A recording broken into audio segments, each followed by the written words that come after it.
Ba wambifana ibaba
Veremos a nosotros, ¿no? Yo, pass the cushy on the left hand side. Pass the cushy on the left hand side. Back one.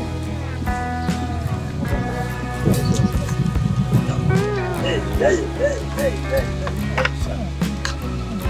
Bana öyle müzik diyor. Bak şurada müzik diyor.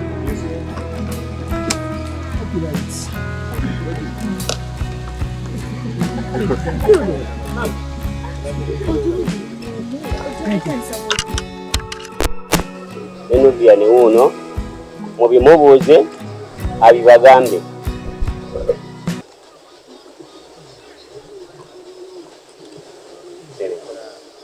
Vice ndoza gwobo batandika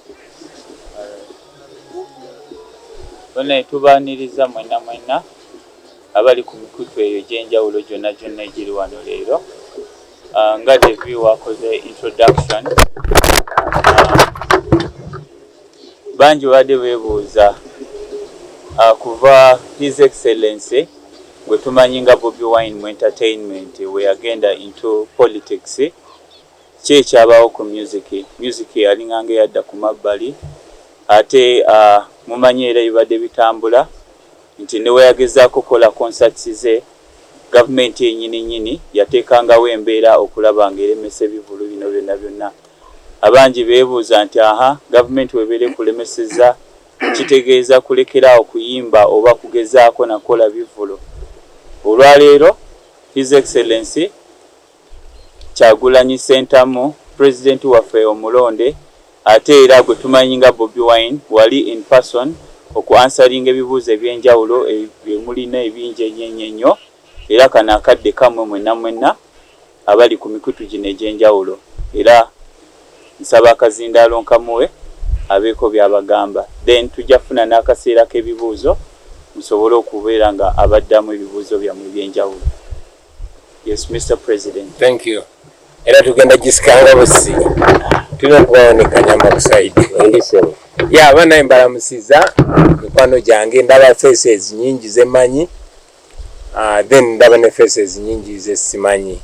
Naye nsanyusa obalabako mikwano gyange benkola nabo music. Nubiandi, Southern Magic, Selector Devi, n'abataliwo wano mikwano gyaffe, producer Pademan, producer Tony Halls, neba producers abalala bonna. Bwe tuba tunyumya bansabye muwulireko ku ddoboozi lyange nga Bobi Wine. So I'm here to talk to you as Bobi Wine. I'm sure you've heard from me as the president of the country, but still I'm an artist as well.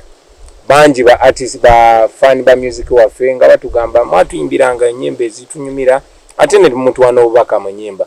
So we still do music, of course tuli busy n'okukola emirimu gye tulina okukola naye nga kyakola ennyimba. Recently twabufulumiriza akalimba era every once in a while tujja kuba tubawayo obuyimba. But there has been questions ate nga bomanyi nti kizibu okuwa various interviews ku buli omu ow'enjawulo kummwe ate nga tuba twagala okwogerako nammwe. So sazeeyo tuweeyo zino edakiika entonotono ntekingeeyo questions mbyanukule n'emikwano gyange. Keep it respectful, keep it decent. Watulina abaana bato ababeera balaba bye twogera, njagala nnyo ocommunicating ebintu ebiyamba industry yaffe n'eggwanga okutwalira wamu. Mwebale nnyo, mwebalire ddala. Kati ki kye muŋŋamba?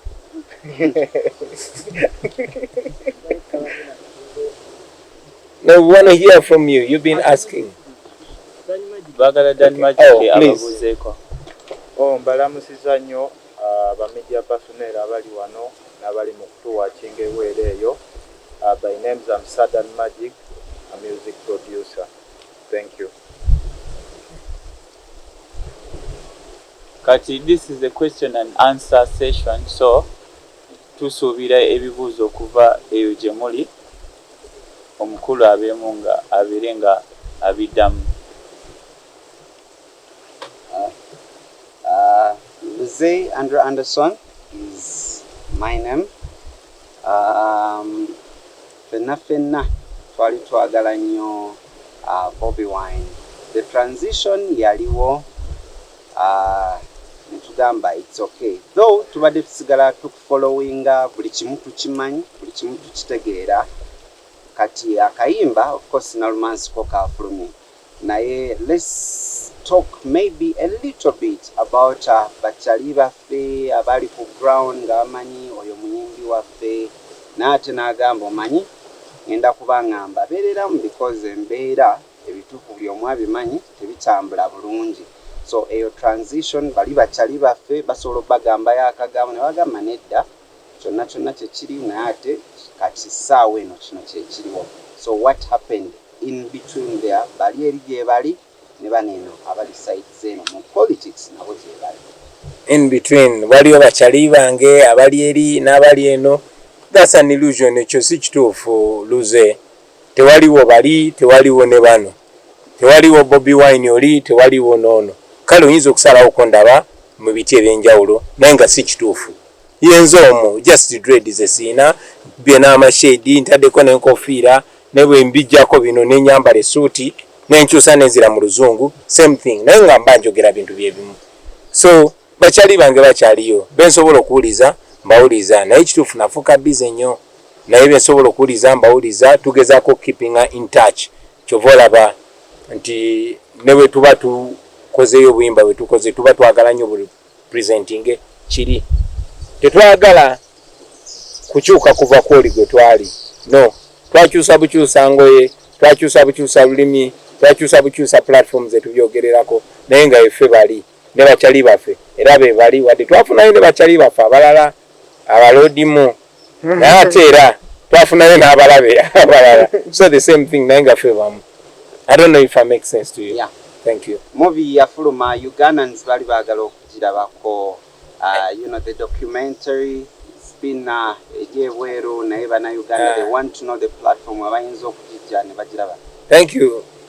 Tuna film documentary eyo ba documenting abulamu bwange ne bakyali bange ne family na biki bye tukola okumala emyaka 6 almost 7. Tena bakufuluma igenda kufuluma mu September. Just zino screening, the promotional screening. Igenda kufulumizibwa Nat Geo National Geographic Channel naye eraga ensi yonna. So zino zolaba screenings etugendako is a promotional screening tugenda zikola mwaka mulambo tuzikoze since September last year tugenda zikola paka September when afuluma okwetoloola ensi yonna so that enegenda okufuluma nga yakabizi filmu ezakabizi bazikola basoka zisudia ne making sure ensi yonna ene picking attention then never releasing. Of course Dan Magic yajiddeko. I'm super excited. Yeah. Akayimba ako amazima nalumansi buli omu alowooza ye nalumansi buli omu alowooza bagamba you know everyone is making a debate. Akayimba ako nga tukawadde analysis yonna tutandikira ku today what done magic analysis nalumansi yaliwa nalumansi yaloluze kubadda togwangamu bubuuzo busoko buchokoza anyway nalumansi mumuwa obudde mujja mutegeera ajja kwejjayo okitegeera mubeere bagumikiriza. I'll talk about the lyrics. Dan Magic producer nayogera ku the music and the production naye ffe kuvadda music waffe tetuyimba just muwawa wabula tumakinga sure bwe tukola oluyimba lu communicating eri abantu abenjawulo. So of course that's a love song nga bwe waluwulidde naye era luli philosophical and poetic. So nga bwe tubadde nga tugamba buli muntu bwe tuyimba buli omu abeera eyo n'apikinga mu kyapikinga kakati gwe kyoba opikinzeemu kyekyo toli mukyamu. Njagala ogamba bannayuganda n'abatuuliza trust your instinct, trust your brain, trust your interpretation. Bw'oba ofunye obubaka bwebo mwoyo waayise okukwatako naye nga nalumansi yajja kwejjayo mujja mulaba at the right time mumuwa obudde. Sebo Dan Magic. Oh well, nga we explaining it's a poetic song, it's a love song. It depends on how you perceive it. Gwengo omuntu in most cases we fe team yaffe tuba producing ekintu kyaffe over our music, we give it a lot of time and we make sure we give our fans the best. Well, I've seen different reaction concerning that song. People were talking about its sound specifically. Some were saying, some called it bogus sound. To me, I think that kind of statement was uncalled for. And today I'm going to answer this for its very last time. For us as Firebase, or for me specifically, I'm not a normal music producer that many of you know outside there. I'm a revolutionary music producer, and I know exactly what kind of sound suits what kind of message. For those who had different thoughts about that song, for those who had complaints, for those who spoke about its sound, for those who said that our sound is becoming monotonous, I'm gonna task them, or I'm gonna challenge them to go and listen to the big revolutionary sound from South Africa, the sound of Yvonne Chaka Chaka, the sound of Lucky Dube, the sound of, you can mention all the top cream de la cream artists that were revolutionary by then, and you compare with our sound, and you compare with what we put out there. I mean, we know exactly with our team. I know the artist I work for. I've been working with him for the past years, and I know exactly what he puts out there, and that is what we give you, our audience. Of course, there are few who are complaining about that, but next time I want them to use a sober mind while analyzing some of the sound in this industry. Thank you. And yet about Dan Magic, maybe just to add on on Dan Magic, I've learned over time that we know kusalawo lwaki okola ekintu ffe tukola ennyimba one is communicating ate kirazi having attention. Tetuyimba just muntu kunyumirwa. As a matter of fact, abantu abatanyumiddwa luyimba olwo bensinga okwagala. Njagala nnyo nnyo abanyiiga kuba kitegeeza ntegedde. You know, I understand that Magic were very offended bwe ba undermining a production ye. Naye nze njagala kukongratulatinga kubanga you know bo producing oluyimba ne lufuluma mu ssaawa ebbiri ezisoose nga buli critique amaze okuwa analysis. What more do you want? Of course not. You know, that means it has communicated. Making sure buli omu awulira oluyimba olwo ate abawene kirowoozo kye mumujja okutegerera nakyo buli awo kina bayamba okumanya nalumansi yani oba banalumansi be baani. Ku luyimba olwo lwennyini kibuuzibwa nti sorry ku luyimba olwo lwennyini omuntu ayinza okwebuuza lwaki Nubian Nyiriki yabaddemu ne live ate nga tukimanyi muyimba babiri ebiseera ebisinga.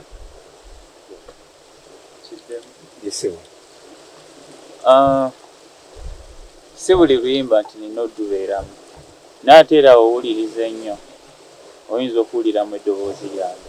Sometimes seetaagisa kubeera ku buli luyimba kubanga n'ennyimba zonna era okubeerawo tuzikola nga ttiimu. Oluyimba lugenda okufuluma nga lulinamu emikono mingi. Kati for this specific song mulimu omukono gwa Padde, Jajja Padde producer, mulimu omukono gwa Tony Halls, mulimu omukono gwa Dan Magic, mulimu omukono gwange, mulimu omukono gwa Devi. Nti kino ekintu tukikola collectively nga team, so ekintu kigenda okufuluma ng'abantu bangi nnyo abakitaddeko emikono gyabwe. So in one way or another neweesibeeramu ng'eddoboozi lyange liwulikika, I'm part of that project.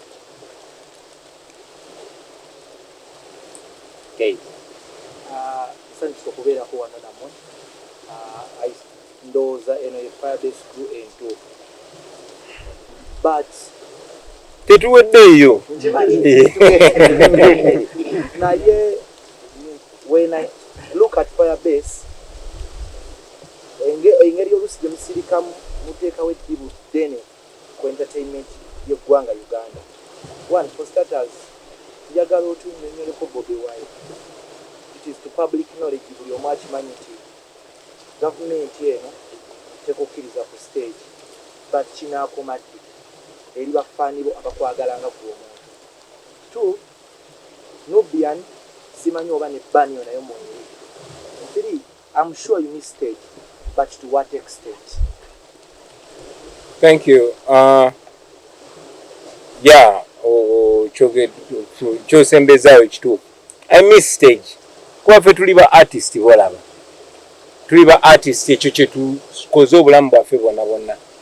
Naye ate twazuula nti artist si wakuyimba buyimbi kunyumirwa, wabula asobola okuyisaawo obubaka bungi nnyo, asobola okukola ebintu ebirala ng'akozesa eyo influence n'eyo attention n'eyo following abantu naddala aba bulijjo gye bamuwadde.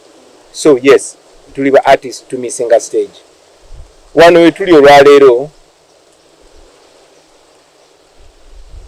twakolawo nga wakuperformingira yemu ku venues ezali owned, ndowooza venue yokka yali owned by an artist designed for art. Naye kati emyaka giweze 5 nga tetukkirizibwa kukola show awatali nsonga yonna, you know. Ombuuza Banne neekoma ddi? Kyenjagala omanye nti okubanga siri ku stage tewaliwo tteeka lyonna just bankolako fujjo kubanga balina emmundu ne bajja ne bagamba gwe tojja kweyagalirawo, tojja kuyimba music wo, tojja kusanyusa bantu. So bali mu kunkolako fujjo. Kinaakoma ddi ng'omukozi w'effujjo awanguddwa? Ani ankolako effujjo? Museveni. Lwaki ankolako effujjo? Kubanga alina emmundu, era singa talina mmundu okitegeera. So kinaakoma ddi? Kitulwanyisa okukoma. Ne bwe mulaba nnwana n'emikwano gyange gyonna tulwana kujjawo buno butali bwenkanya. Naffe tufune eddembe lyaffe okola kyetunyumirwa, ate ekibeezaawo ne famire zaffe ne tiimu n'abannaffe abalala bangi nnyo. So wekinaakoma nga bino biwedde. Obuuza Nubian naye ali ku Banne, Dan Magic n'abalala. Munnange bwe twabuuka ne tugenda tugenda kuyimirira ku mazima, twali bangi nnyo ab'omukwano, tetwali just ffekka. N'emikwano egimu bambi ate obasaasira ne bafunamu okutya, era bo tebayimirirawo. N'abo bonna abayimirirawo nange nga bayimirira ku mazima, si just kubeera bubeezi nti tebaperforminga kyokka. Ono Dan Magic ne Nubian bamala emyezi 7 mu komera nga tewali musango. Ono musango gwe ya endosinga okubeera president. Ono musango gwe yali kyali wange, bamusanga nange nga tuli campaign. So ebizibu byagenda bigwira bakyali bange n'abalala nammwe byabagwira lwakuba temumanyi. Mwe muli ku Facebook, mwina Facebook era mwina kukozesa VPN n'ebirala bifaanana bwe bityo. So munnange naawe oli bwotyo lwa butakirondoola. Ekyo kindeeta okubuuza nti before nga tonnagenda mu politics, tukimanyi ebyobufuzi byaliwo, but Bobi Wine wafuuka business e Kampala. Ayagala ofuna erinnya lumba Bobi Wine. Ayagala olya ssente za government. What do you think about your name and vis-a-vis in money exchange? Your business. First of all, it's not about me. Tekiri kunze siri wanjawulo fanana bananga balala bonna. Just namanya kyensobola okukola nensalawo nenkikola era nekibuusa abantu bangi nnyo.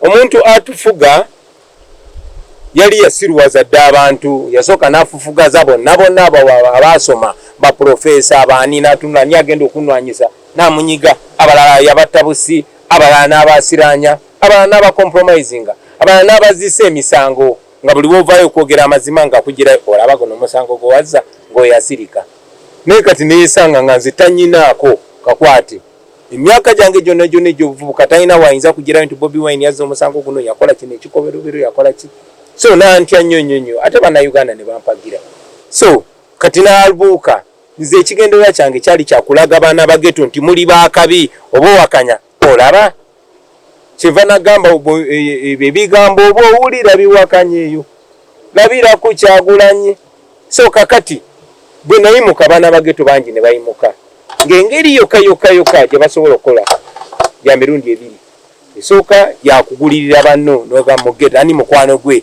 ne baleeta buchamani kwata sente genda oyogere bwotyo ani ne baetoola mikwano gyange gyonna naye ate najja n'ebintu bibiri ekirungi n'ekibi nalaga ensi nti industry yaffe y'amaanyi kati nayo ne bajja ataakinga ne baba compromisinga ate bannange abaali tebabuuse bo ne batunula kumpi nze nga njagala batwala mu nsi ensuubize bonna wano olwaleero osinga mwena kati eno interview mugikoledde mu State House nga muli ba artist naye nga muze wali ne baba checkinga ne mujja ne mulaba kyali wammwe nga president ne mu interviewinga naye bakozesa mmwe kennyini kubanga Malcolm X yatugamba nobody can make you a slave unless when they use you.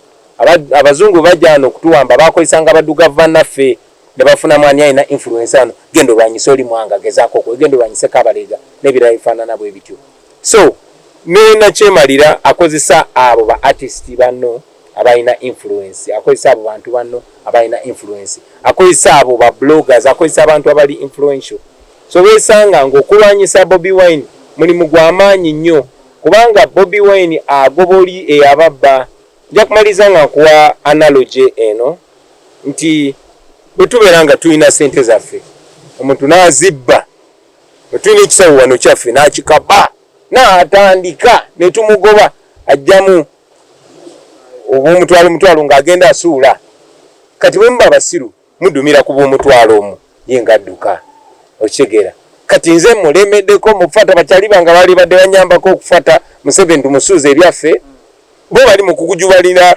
ebinyama nakwatayo anze kasita nfunayo ekyetaano abamu batuuka n'ogenda anze Bobi Wine mumpe mu obukadde 5 nja mulabisa nze mpaayo obukadde 10 nja mulabisa bwe kityo so bwe batwe batunafuya wayingira butereevu mu by'obukulembeze bw'abayimbi era tebwaliwo because Kyagulanyi bikola ki yabiyingiramu nabiyingiramu ntya wayenda osinga saha ate saha woyaawo era ekino ekisigala nti no government beeyagala osanga bye baba batwala what do you think about this leadership because in 2020 when I visited your home walaga oli very positive about the industry kubanga ye bafudde ekimuli all these years olina okuba oyogera ku Uganda Musicians Association Uganda Musician Association obukulembeze bwayo bwagitandika nze nali ssaabawandiisi waayo eyasooka nga Silver Kyagulanyi yali first chairman or president wa Uganda Musicians Association yatandikibwawo era ojjukira abaaliwo lwetwasinkana ku National Theatre nga tugezaako okulwanyisa amateeka ago ge baali batandise okuteeka ku bayimbi tolina kuyimba luyimba nga tusazeewo tolina kuyimba ku topiki eno n'ebirala netugezaako kirwanyisa. Of course Uganda Musician Association yandibadde powerful nnyo naye omuntu agezaako bakuma muli basirevu be tasobola bakkiriza kwegatta somehow ajja kufuna engeri gy'abawulayawula era bwe kibadde paka olunaku lwaleero nti yali reduced to fighting ne Uganda Musician Association yali reduced to fighting Bobi Wine. Museveni si alina okubeera member wa Uganda Musician Association. Nze kuba Museveni si muyimbi talina kubeera Sali Musale, temulina kufukamirira Sali Musale naawe kubanga mmwe ba creative ye mmwe bagagga mmwe ba producer mmwe Katonda be yasaamu ekyo ky'obugagga kyanaku nti abayimbi baffe bangi tebakiraba naye abamu bakiraba kuba nyumyako n'abamu. For example saha twatulako ne tunyumya era nanibuuzaako nti singa nfuuka omukulembeze w'abayimbi kiki nsobola okukola. Twali ne Nubian, maybe Nubian aba briefinga naye yeno ntumwe ebirowoozo byaffe era ntumugamba munnange genda Mukama akulembere okola ekyakabi ky'osobola okukolera ba artist. Naye ndowooza era nga bw'okyogeddeko bwe gavumenti eno bwe yalaba nga tuconnectinga ne King Saha n'eremesa okulonda kuba teyagala abeerewo okulonda kw'amazima na bwenkanya. Kati gwe omuyimbi ali eyo ekyo tekirina kye kikulaga ky'ogamba kuba abayimbi tulina okuba nga tuli bagezi nnyo ky'ogamba gwe tekirina kye kikulaga. Maybe Nubian has something to say. Yeah, kyemulina okumanya nti regime eri deliberate okulaba ng'ekozesa divide and rule nti wonna wabeerawo initiative ereeta abantu babeere wamu bafuba nnyo okulaba nga babakyankalanya. Saawa zino Uganda Music Association okulonda okwali kuno okubeerawo gavumenti yakuyingiramu era kati saawa zino buli muyimbi tamanyi wawaagwa tamanyi ani akulembera ekitongole ekyo ani tugende wasaha tuli basindi tuli baki bwetyo gavumenti ne succeeding okudividinga abayimbi nti abandi badde nga bali wamu kati buli omu ali bibye.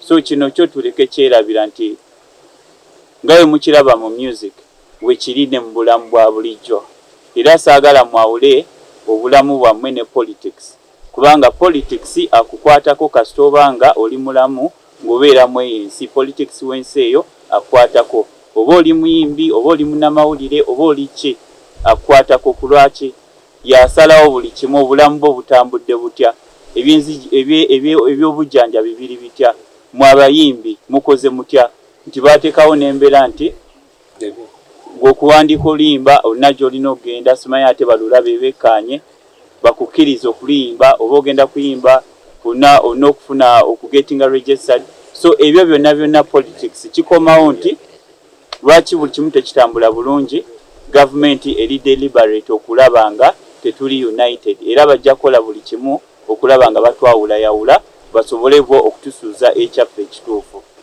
Ndowooza okitegeeza. By the way, Dan Magic, Yes, Akayimba on social media, Akayimba Narumansi, it is trending #1 for the time it came out in Uganda. Naye a little bit away from that, Mwami Bobi Wine, you were very okay. Waina ebintu byo byonna, waina sente zo, you are very fine. Naye tugenda tutandikira ewa Mwami Nubian Lee. Until when bino ebintu bya politics byayingiramu, Dan Magic yali okay, Nubian yali okay, bakyali baffe abalala bonna baali okay. Naye we byayingiramu ebintu bingi nnyo ebyakyuka. Tugenda tutandikira ewa Nubian. Ayogere nga mulina sente zammwe buli kimu kiri fine naye ate ne bikyukamu awulira atya when it comes to Dan Magic awulira atya waliwo n'abalala abamu ne babifiira namo.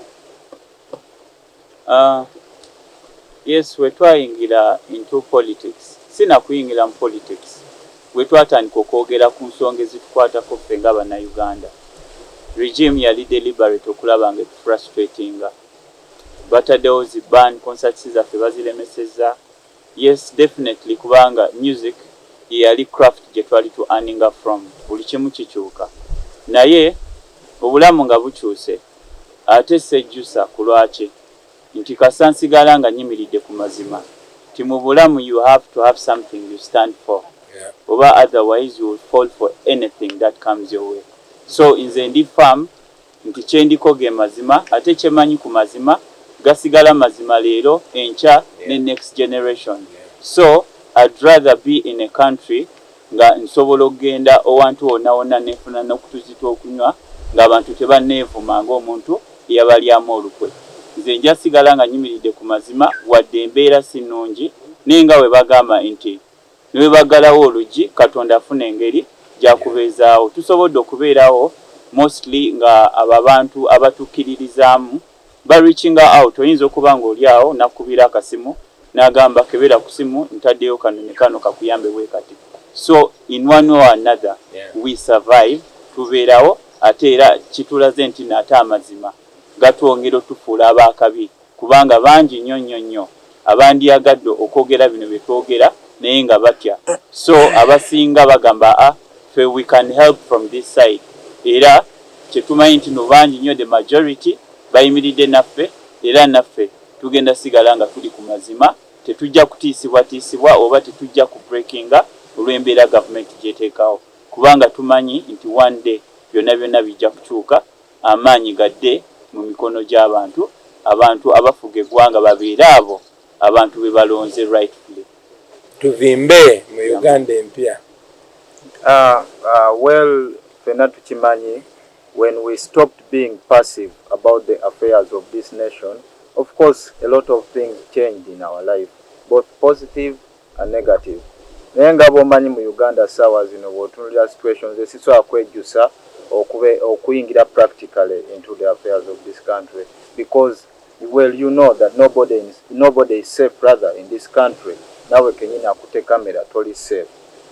Tokyasobola kuntuukirira ne tu discussing oba ne tubeera fena like the way we used to be Anderson kuba olina kyotya ng'omuntu okitegeera, you see that you also affected.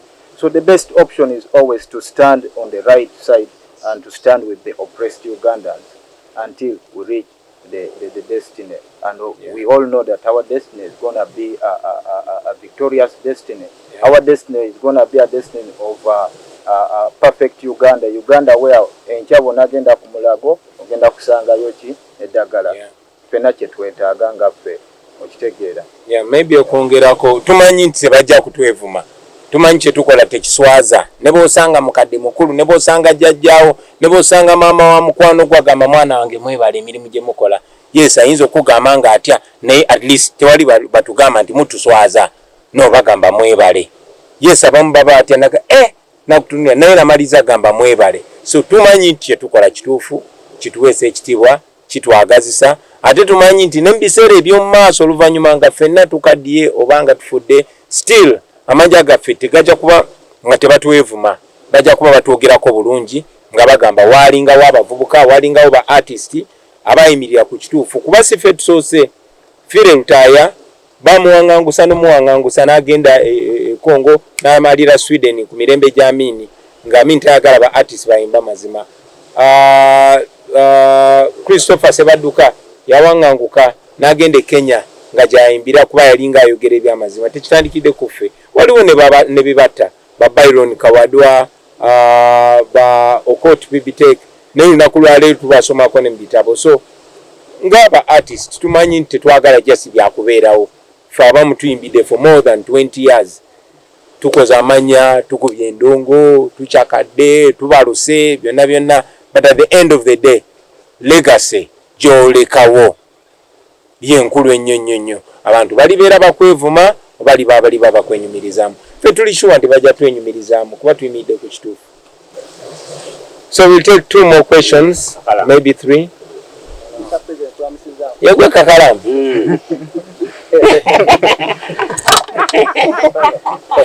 Kena maaso sebo. Buli muyimbi yenna waba ayimba nga yagala oluyimba lwe alufunemu. Nyimba zo nyingi z'onyimbye ezikoma ku social media zitagenda kumenya. Kituusa kitya.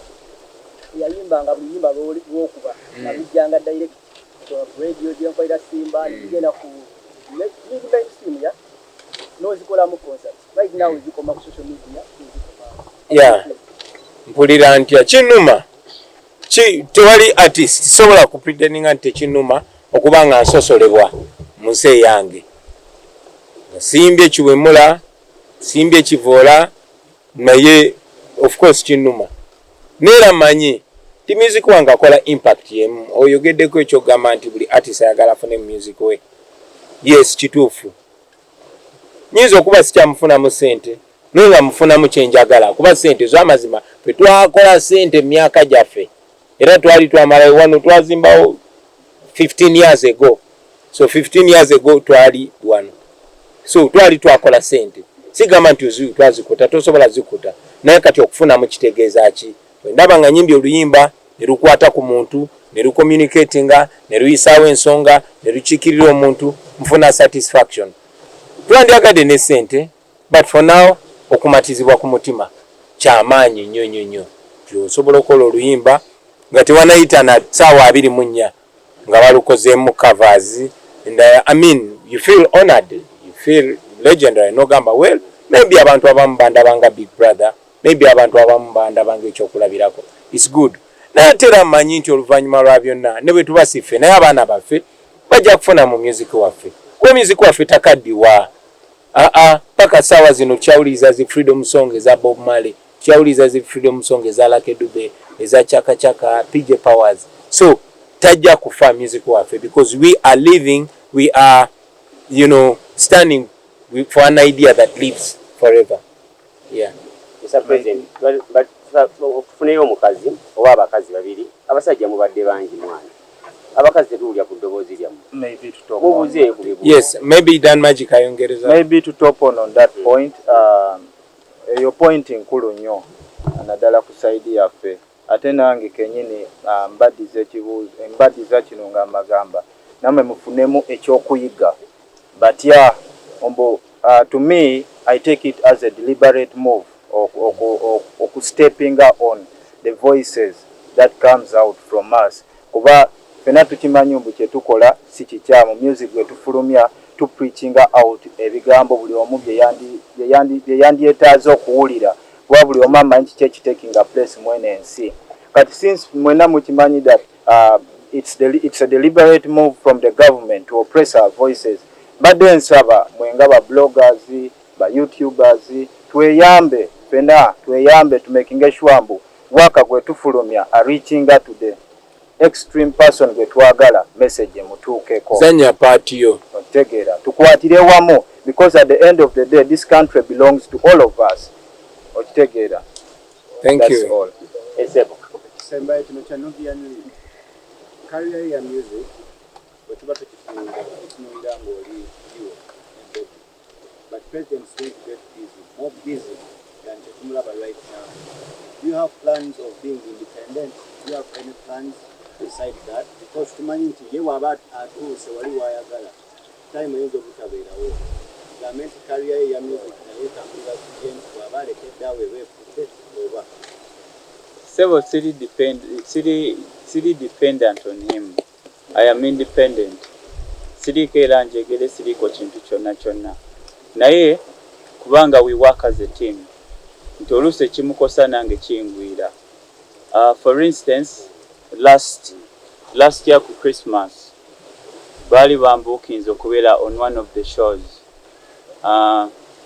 Kati nanyini kifokasa yategeera nti Nubian agenda kubeera part of the artist nafuna akatengo n'agamba nti kakati engeri gye mugamba Nubian tutiddemu kubanga Bobi Wine ayinza okwekweka mu Nubian ne tulabiraawo nga naye atuuse ku stage ne mutuleetera ebizibu era eyo show bagikansolinga. It's not the only show, waliwo ne show era yali Entebbe mu time ono omusajja we yali akolera zi birthday bivolo, so yali egenda kubeera around the same time Entebbe eyo era